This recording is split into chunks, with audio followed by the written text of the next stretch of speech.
You understand? So this shows the level volleyball has reached, and we are able to reach at this level through the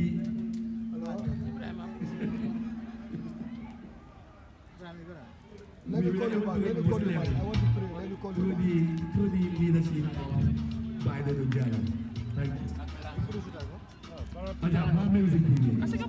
I'll call you back. Wow. Yes, Lejo. Tonight we are having World Championship athletes having Fandana Kinte. Momonjeke Mariama Sambo in World Championship. When you have Mariama Sambo in the World Championship, you have Abdullah Ba, you have Hajanjai and Sarkani. Lejo, we are going to have an exceptional final in the American Cup. Elsa and Sulu player against Mario. One of the best players with Alajomar. Lejo, final no more.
Boy Ndiago.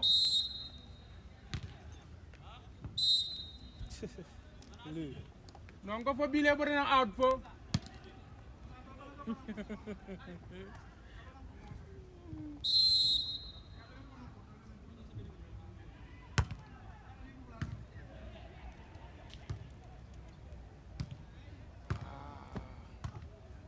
Sabali. Patu ba fana muru. Sabale man rek jiberu la sabale jena ka direct na pass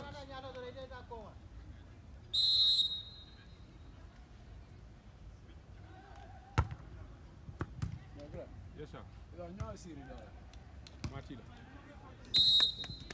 nya ndamuy ba ma mare na kana kachala ndamuy ba mati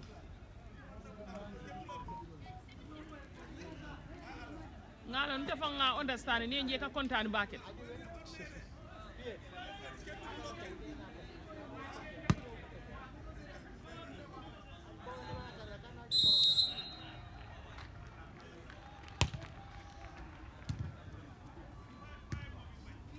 Sabali pare. Aha. So lolu bawut. Very good Sabali. What is sol ñaari yoon.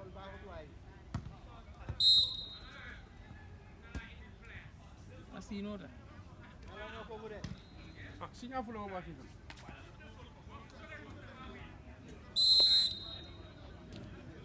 Scores. 8. Yana mi? Police. Dimal ba 8 GAF. 8 all wonde ñu mistake la. Dafa mistake. Para ne 8 all. Score 8 all. 8 all le. Mistake la wala nan ko police. 8 all. 8 all.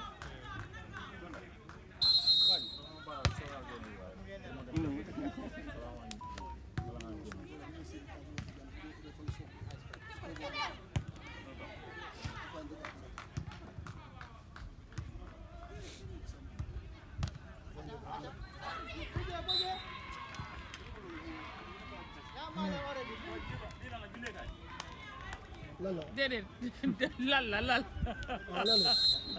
Foog naa. mu gis basa bu de lii la julee ga daf dee naan sangara dinaa ko naanal tuuti.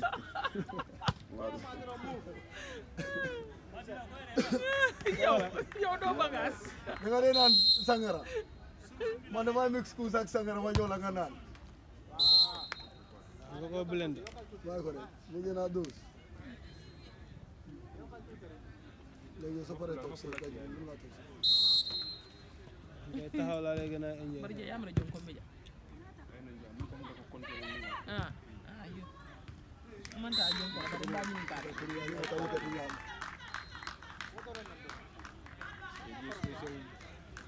Pour y aller, on va aller. Service of the Kinte la Kinte. Mariama tactical tabakal. Ay tawa eh.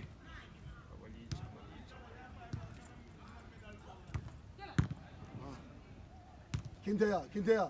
Aha.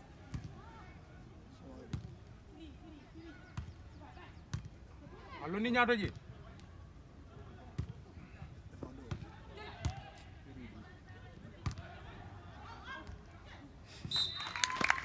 Lama sa.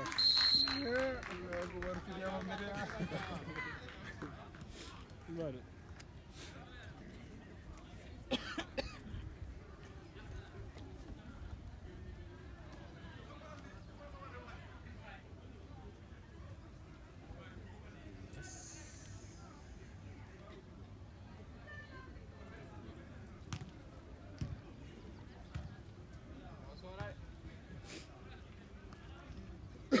Ato hulo 100% li mom ba dir la.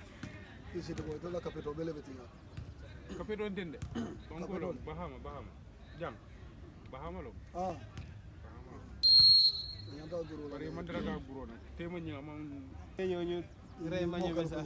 loolu la lay wax ni waaw. Bahama ngay Yo fa mu yahudi hay. gisoo loolu moo bëggoon a yàq suñu so xam nga ni estimate ni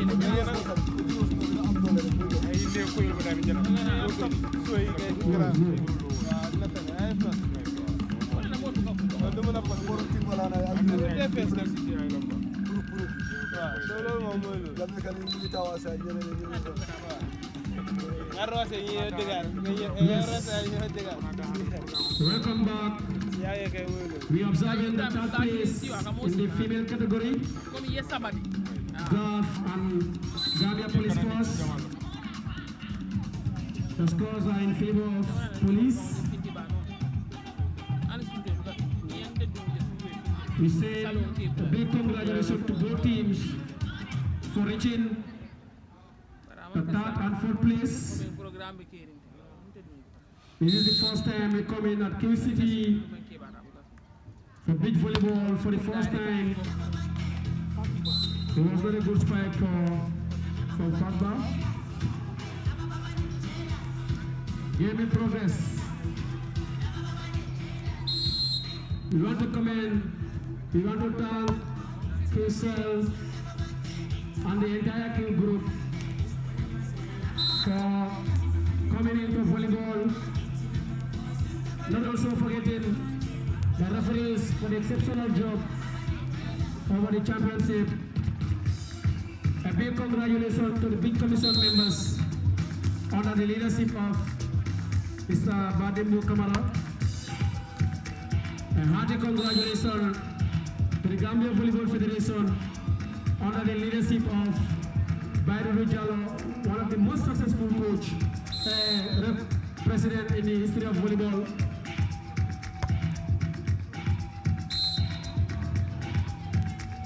Now, I'll officially hand over the mic to Mr. Kekos and Bibi. Where's Bibi? Bibi, come here, and Kekos.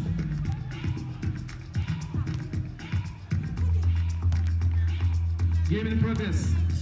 Still playable. A good receive from Fatba. It was not enough. A good move from Kinte. Good set. Playable. Good move from Mariama. And a good spike. Good defense. Game in progress. Still playable. Oh, a point to Gambia Police for touching police wire.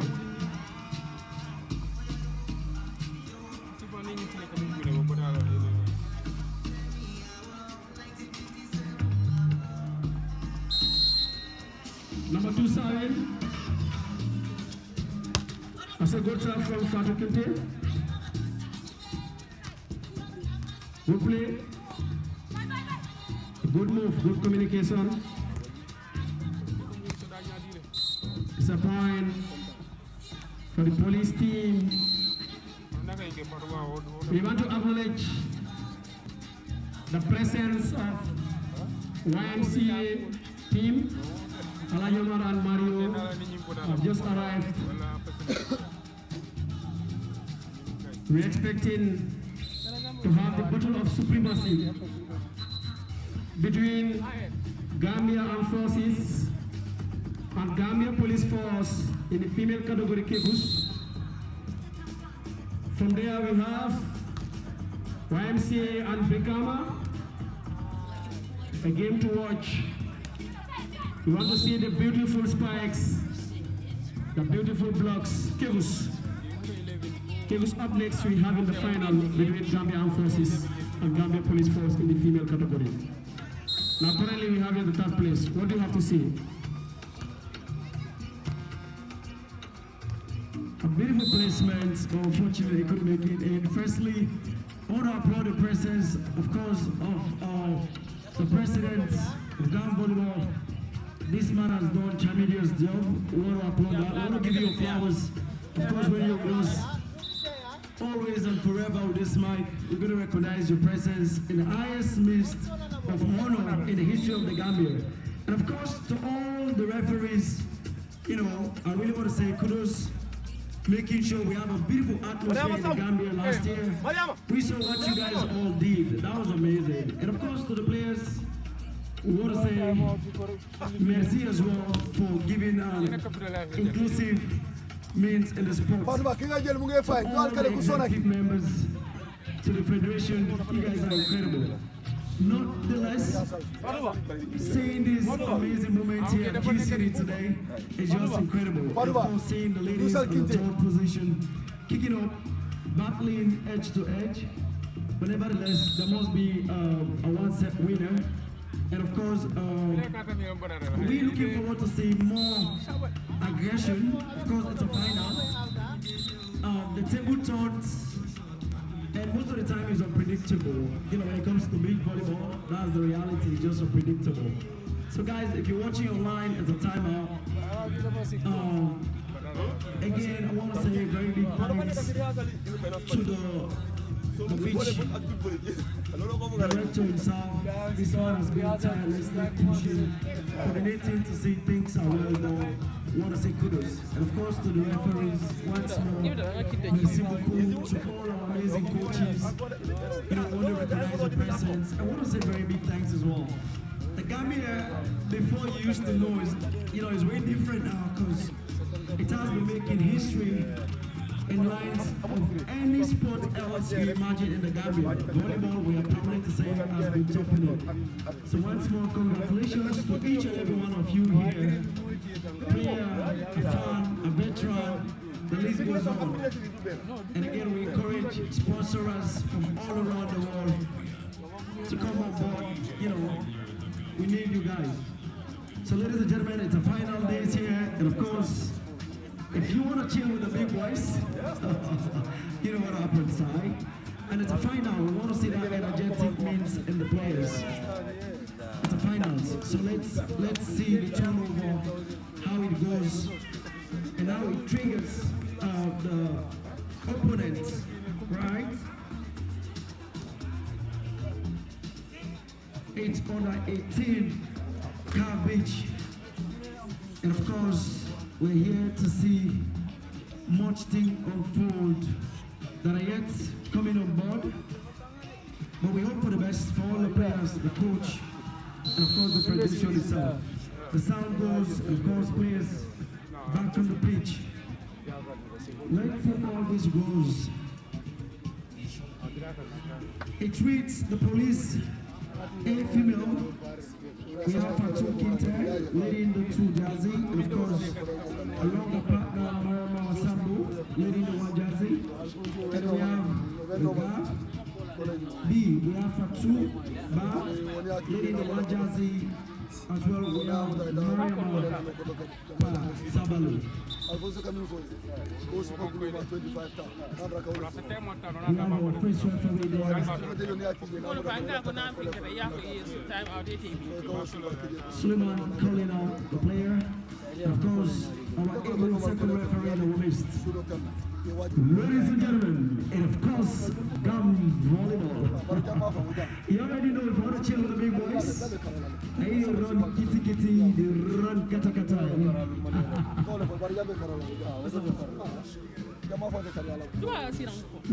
One time. Lady in the one jersey, take it out. Ball in play. Beautiful spike across. Aloni, Santo. Ball in play. Knuckles across. Beautiful throw over. And it's a point just been made. That was a smooth one.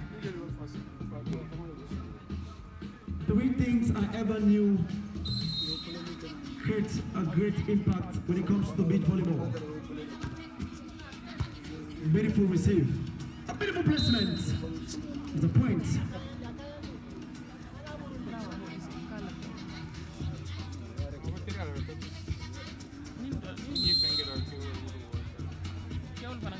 Lady in the two jersey takes a long across.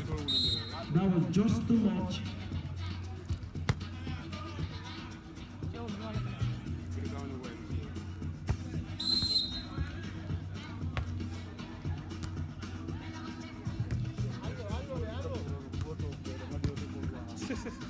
GAF, a beautiful defensive.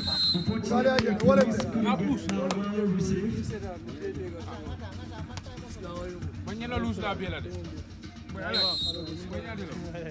Takes it over across. Beautiful reception there. Ball across, ball in play, and it's a point.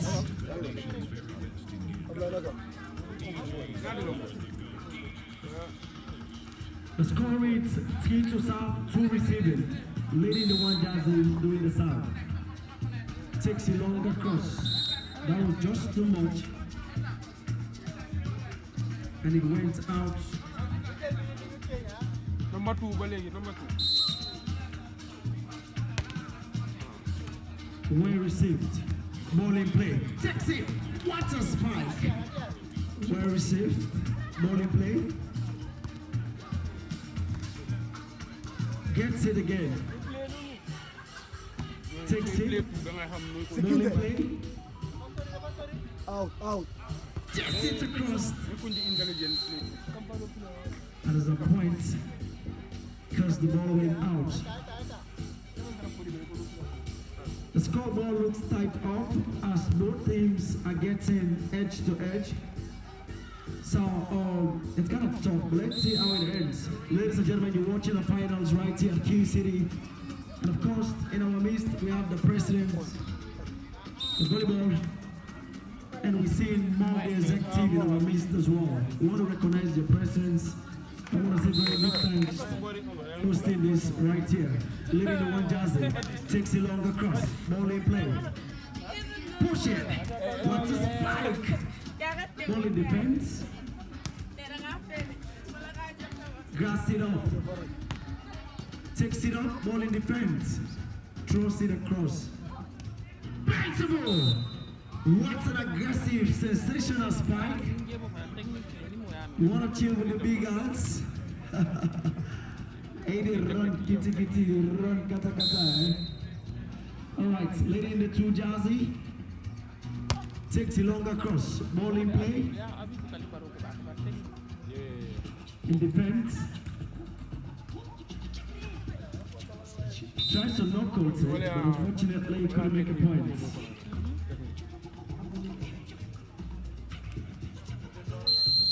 See one of the players down there, and they had to come for a timeout.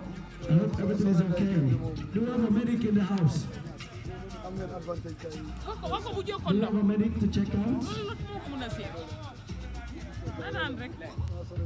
Alright, we see our able medic trying to reach out there. I couldn't get it straight. If that was a strain, for one way, you always try to make it difficult for the opponent. It's part of the game, and it's one of the logic tricks in this sport ever in history. You don't have to make it easy for the opponent. And again, we want to say a very big thanks to each and every one of you trying to make sure you to have an amazing finals. Second referee sounded the whistle of the ball. We see the medic still Sabat, for the prize. Farba. Belegi su sone rek su mu demé dañu jow indi su fekkee ko mëna mé.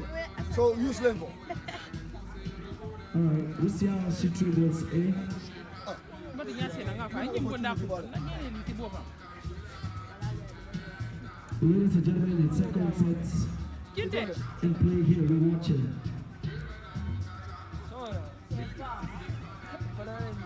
We hope Fatu is very well okay right now to continue.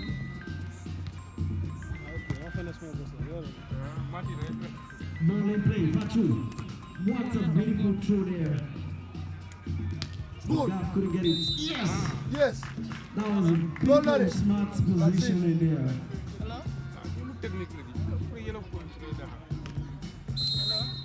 GAF is trying to make it difficult. Let's see. Ñene li ci bopam Police du tay. knows it. Hello? Jamba famu jang. Good. Too much. Camera on. Como será en live? Huh? Como será en live? Tables. We observing the second set Huh? of the bronze medal game. The game is on live. We want to acknowledge certain individuals. To be honest, we want to acknowledge the efforts of the technical director, Mr. Alexis Sidecho. We do thank you for your service to Gambia Volleyball. Not also forgetting Badengo, the head. Okay, you are saying mu ko seetaan. Yeah. Jumale meri. Amuru tali. You are seeing it. A kontonye ba. Ibrahima, Giba. Voilà, relax. Mary. Amanje.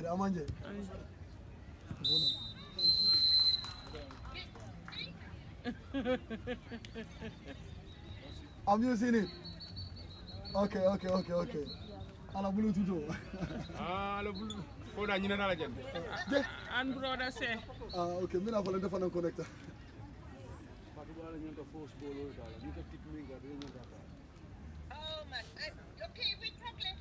Okay, bye. Reception rek. Fatma try nga jël first ball. Amuru ndaka. Anin ka try. Good. Bulo la fa demanding. Te man na yaayam. Skoboro jibe. Yam la moto. Bolo li bañ a outball. Kana neto bala ñini outball. Dule chance so dal ma fiaka. Ale opportunity so pour ka win de sabat. Ku dimbali ngay Simple. Acha. Bi easy ride la wara neka. Masa.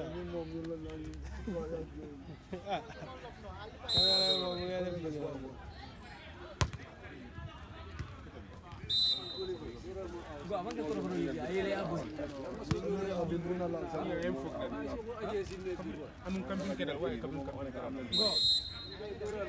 Deg ni dafa yako ndo diwa. akara ñu tuisel fe ko E ko ci se le was bozo ka. Yeah. So we review am dara de. Camera bi jabo no. Wango sense vivi. Kenyal do fum dem rek fum dem uti ko.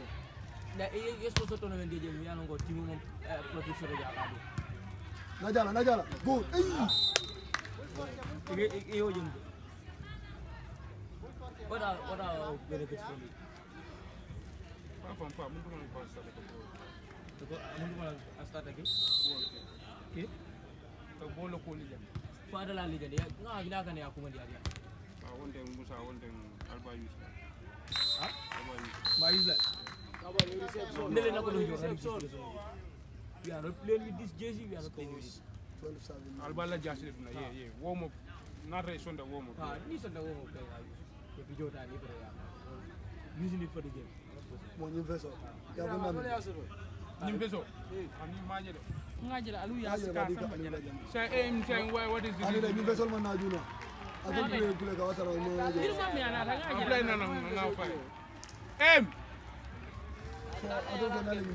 aliou nañi ne nañi nañu ne nañu ah qui c'est là Musa pour que la fait good advertisement. ko advertisement over there. What is the effect? What are the benefits from the team? What are we getting? Boy. So, Boy, allez, side out ñu dem ah. we spend our money when games and all that stuff. Today, but for finance, we have money. We have ground. We have money. Alphonse on time fu sira nyala Safi. ko ke ba le kana Aba sound lan. A sound nan jam moti jam. Jang.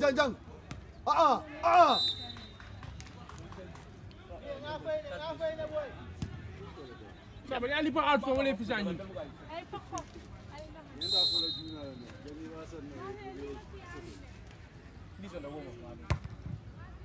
Aloni, Santo. Okay, good. Manage play.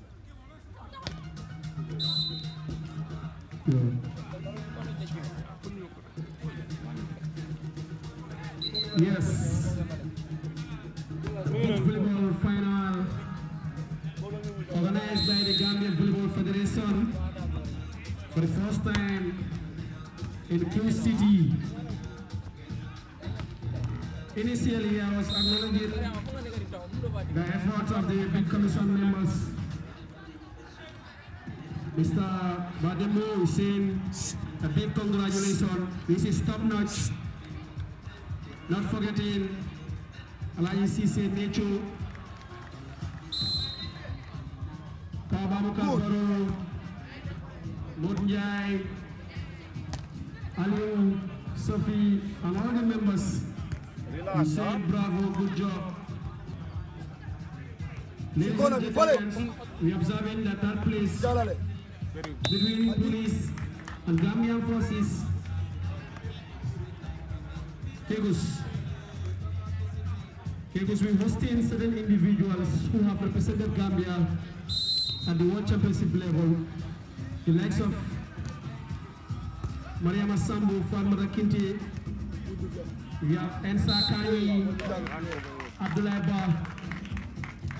They have all represented Gambia at the World Championship, and today they are here to compete for a title. So what do you have to say over the years, the growth of volleyball in the Gambia, leadership of Baidu Jalo? Good. Acha relax la, accident la. Firstly, I just want to welcome, other dignitaries that are in the place. And of course, if you're growing up in Gambia, that name should be a childhood name to each and every one. In the history of the Gambian volleyball under his leadership, it's undefinable. There has been so many records to reach. With the help of, one-man job, I can't lie. With the help of the other members of the board, he has achieved a greater means in the history of this sport. To give him his flowers, that is because of it's done. And again, I want to Ludes bari ude. Advantage like now. when it comes to that guy, he's amazing. Of course, our female coaches were on the building. I want to recognize our presence. His effortless means to making sure things are going on and being always showing on board its nature, definitely. So it's incredible to all these people you mentioned and pushing volleyball in this country. These people are legends and we need to celebrate them. So if you ask me, Individuals have contributed immensely in the development of volleyball in the Gambia over the years. Kegus, there are these individual coaches, the likes of Papa Karbaro, you have Mr. Ebebanyas. These are developmental coaches. They have developed national players, international players. We have even developed professional players who have competed in the World Championship. So the only thing that we can say to this individual is thank you for your service. On that note, the development that Baidu have registered under his leadership is tremendously He making it to the World Championship twice consecutively at highest level. This is definitely commendable. Kegos begin again. We are serving the second set. Police and GAF. What are your analysis? Alors, Santo. C'est qui te wow, wow. One of the greatest things the Gambia Jel. volleyball has done. Out. That was last year, if I can remember, last September, hosting Free ball. about 12 nations. Alors, na You Santo. know, in the Spanish Coast. Acha tayari kwa nifadwa. I think that was one of the most beautiful things ever. You know, the volleyball aspect of it has done. And of course, to the players, I always say we have incredible talent in the Gambia. It's definitely up to us all how we can push them. And we see this young lad achieve a greater goal. Acha. And set international event. Alwindio. Only play. Ah, mama. You wanna chill with the big girls? Set point. That was fantastic. It was just too much. Couldn't make it in. Yes. Ladies and gentlemen, of course, it's the finals. Bunyi timon ka play de. Spicy Sino mo na next. Senegal. It's volleyball. Takes a longer cross. Too unfortunate. Couldn't make that point. So nyimala school Gambia. O Senegal. Nyimala le lita.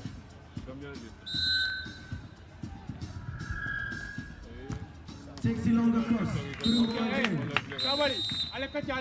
Second set. We acknowledge the presence of Have won. Mr. Baimani Sise, the treasurer of the Gambia National Olympic Committee. He has just arrived. Thank you for coming, Mr. Sise. That break. That's the end of the second set. Or is it the end of the game? That's the end of the game. Is the end of the second set. Kegos, we observe the third break. It's a very tough contest now. Like I always say, it's a finals. So when it comes to finals, you put aside all Lata kolore bolila. politeness and you show how aggressive you are in the pitch. You're here to win. Of course, definitely everybody's a winner. When it comes to final, at the end of the day, we need a one person, a one side of the team that will be crowned. And of course, every good thing comes to an end.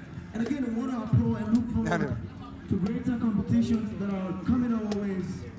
Of course, I just saw a post being made by one of our best amazing male coach, Babaka Barrow, that I heard there is a sensational volleyball sport event happening at Palmarima on the 31st of January.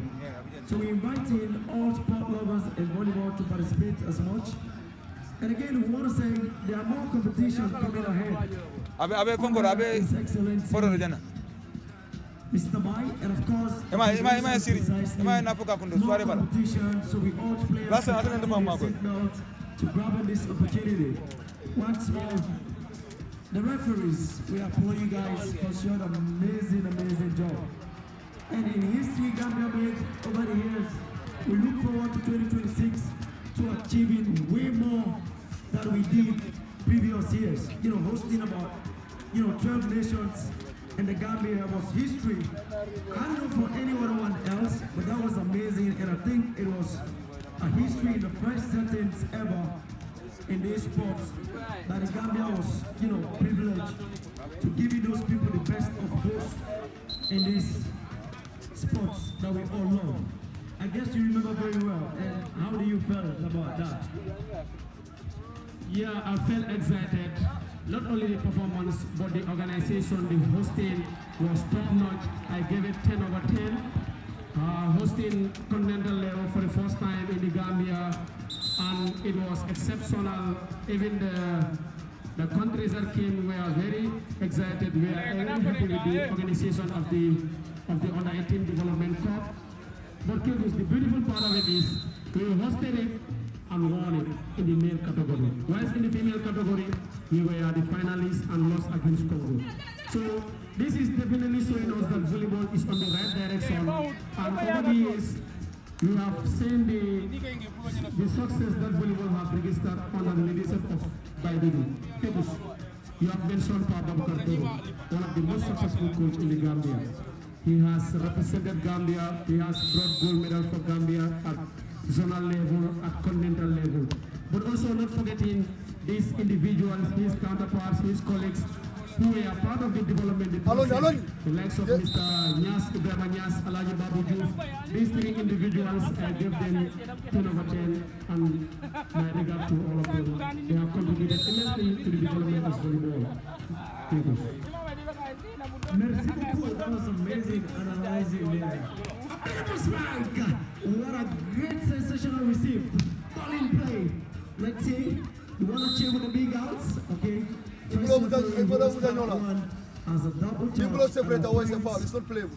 For this side, The ball not ladies and gentlemen, of course, you're watching a national big volleyball finals, and yet you have to see more sensational coming your way. With smear and balls, you already know. Nevertheless, I want to say this out.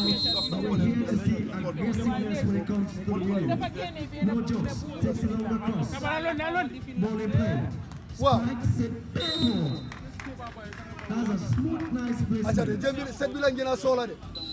Set bu passé bobu kay amul ben jeri légui bilang sola. Change side. Change side. Ala ndeta. Smooth, nice placement. Police are ready, so as GAF as well. At the final set, so let's see. She takes a longer cross, well received. All right. Ball in play. Beautiful spike across, but that was just too much. Unfortunately, he couldn't get that throw. Ladies and gentlemen, we want to applaud all executive members pushing down volleyball. Takes it longly. That placement was off. And there's a point.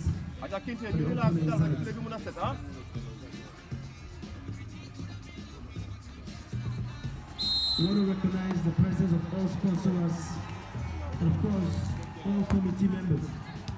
Ball in play. Spike it across. Relax. Received it. Couldn't get it across. Nice defensive. Ball in play. Throws it across. Yes. And there's a point. Sol, come on, out low. Bago mo yung bago. It's kind of going edge. So it's 4-5. How are you saying so far how this set is going? Initially, I underrated this GAF team, but they are showing that they are more hungry for the bronze medal than the police force. Police won a comfortable win in the first set.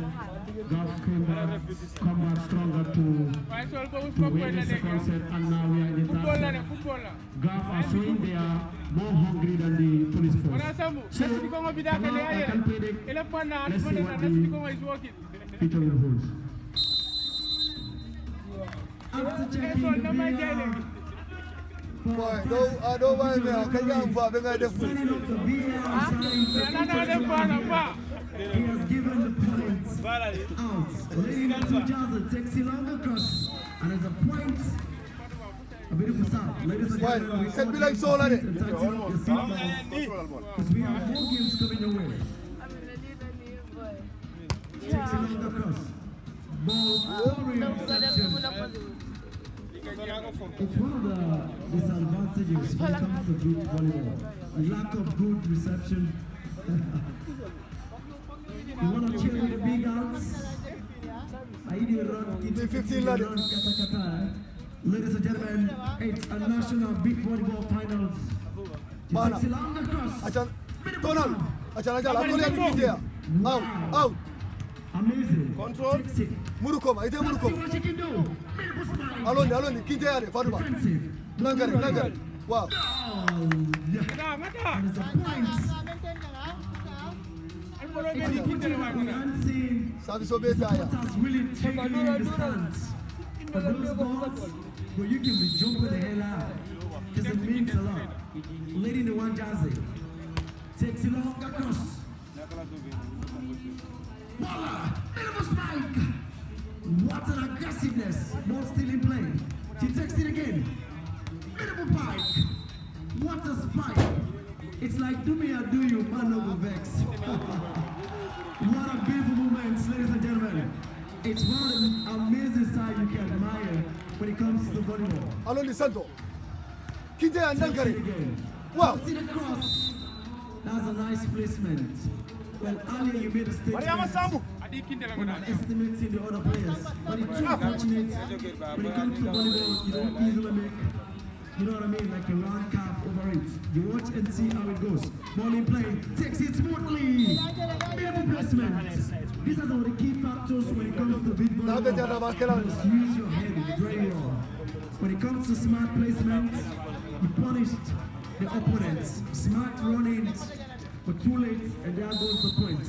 Ladies and gentlemen, it's a national big volleyball finals. You're watching down here with us at Simple. Allons, allons. We are Avant la service la dame. Takes it on the cross. Hani de. Ball in play in defense. Set it up.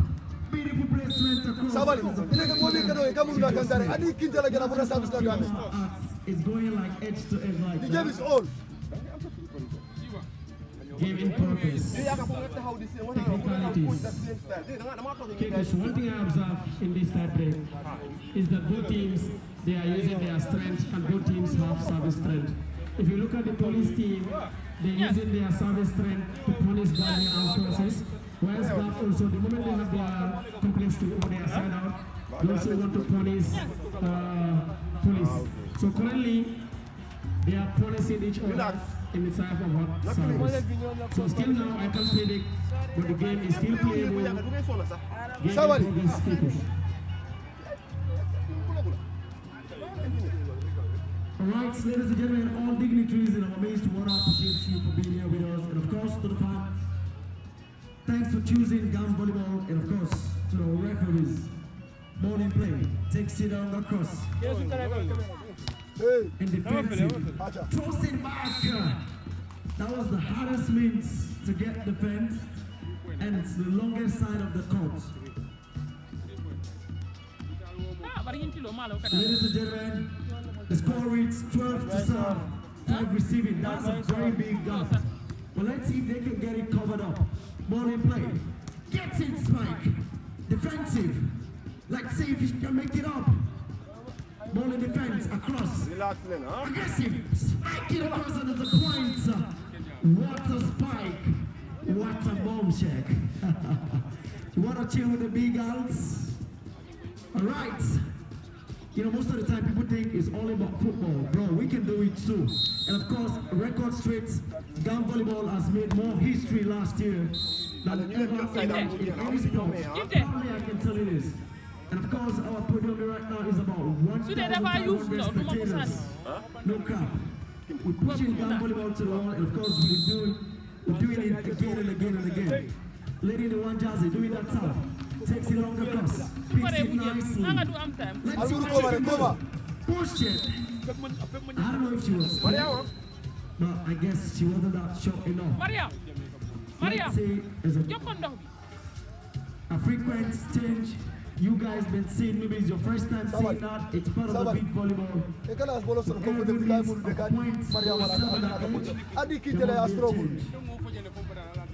Referee. Ale chance to put game win boy. You canaka point on dila.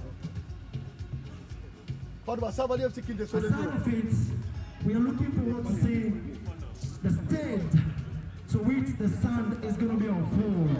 Because we have the guys standing not that as much to see how they can trigger their opponents.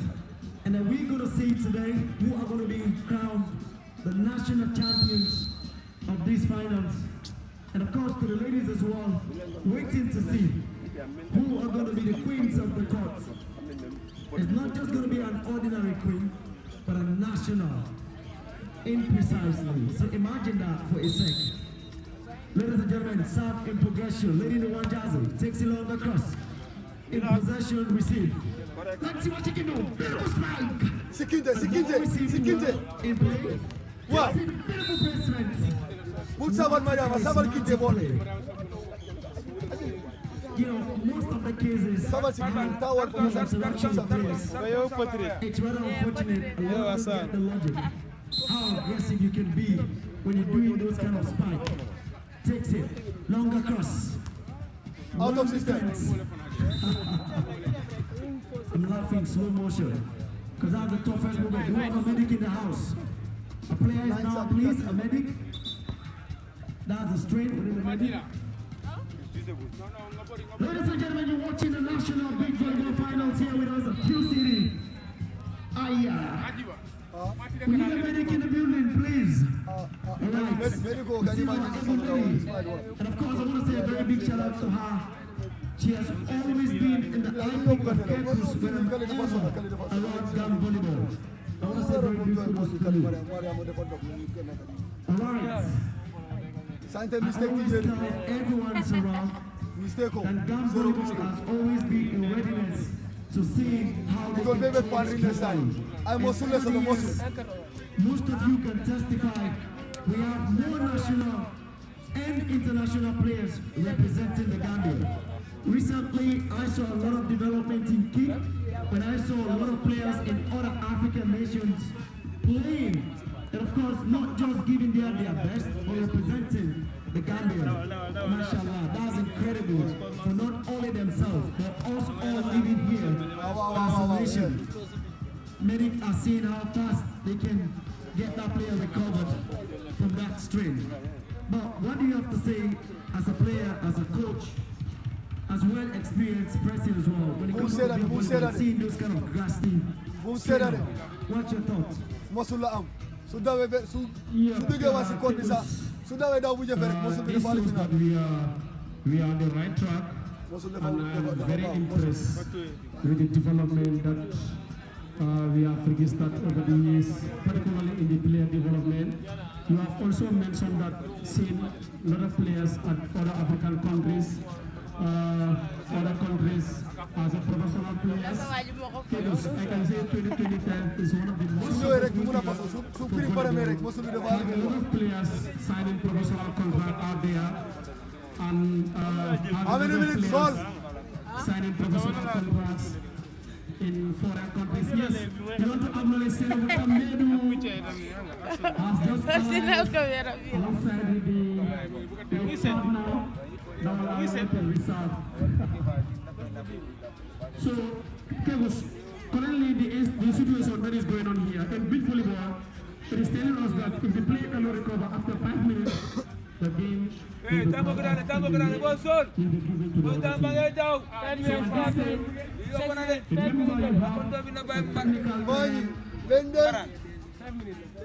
You have a technical timeout, 5 minutes.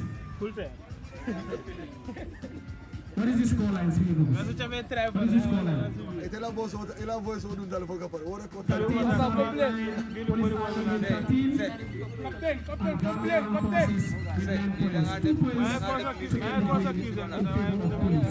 Twice 4 points, 6 points for ending game. Captain, Fadwa.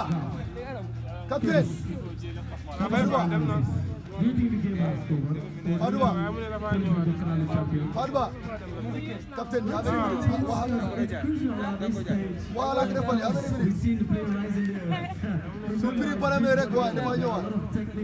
Can be put in place. And once a player sees how far they can get things done, I bet they will do everything possible to stand back, feet on the net. Of course, right now I'm just saying, you can see with the help of our medic personnel there, she's right on, setting to see how much she can end it there. Easy, remember that. Show, and that's the essence that you need to understand.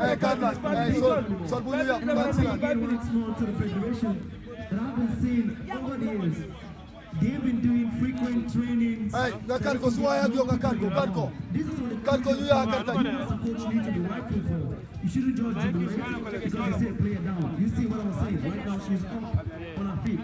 Those are the qualities when it comes to beat volleyball. I couldn't remember what I was doing. I had to do this game as a veteran. Yes, sir. That was my day in the building. And of course, you're seeing that, as I told you guys earlier, the player is already back on her feet. She's trying to make sure she's all ready to get to this. Remember, it's the finals, bro. That's all what you need to understand. It is a national beach volleyball finals.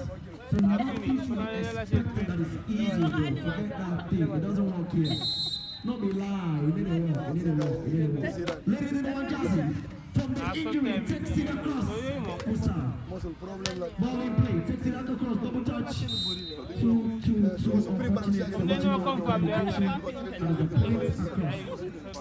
Are they really going to stand this? Let's see what happens. Being down, being up on our feet again to end this finals. Lady the 2000 takes it on the cross. Ball in play. Strikes it. Alone. Come. Good. Aluri. Now she's happy again. 2 minutes. But unfortunately, there's something wrong somewhere there. Boy, this player is an incredible player. She has to make it sure being on her feet to finish this game. And of course, incredible performance. What a beautiful finish here. That was fabulous. Congratulations to police. They are the bronze medalists for the 2025-2026 National Volleyball Championship. Because this police team deserve the bronze medal.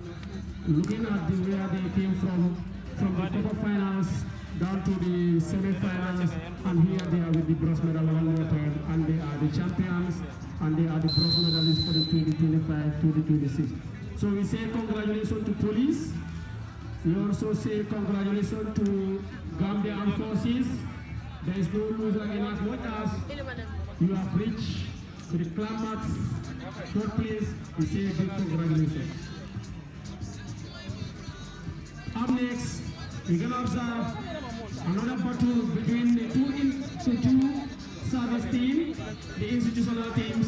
Like I said, next year we're going to have community finals here. Between Brikama and Servola is female.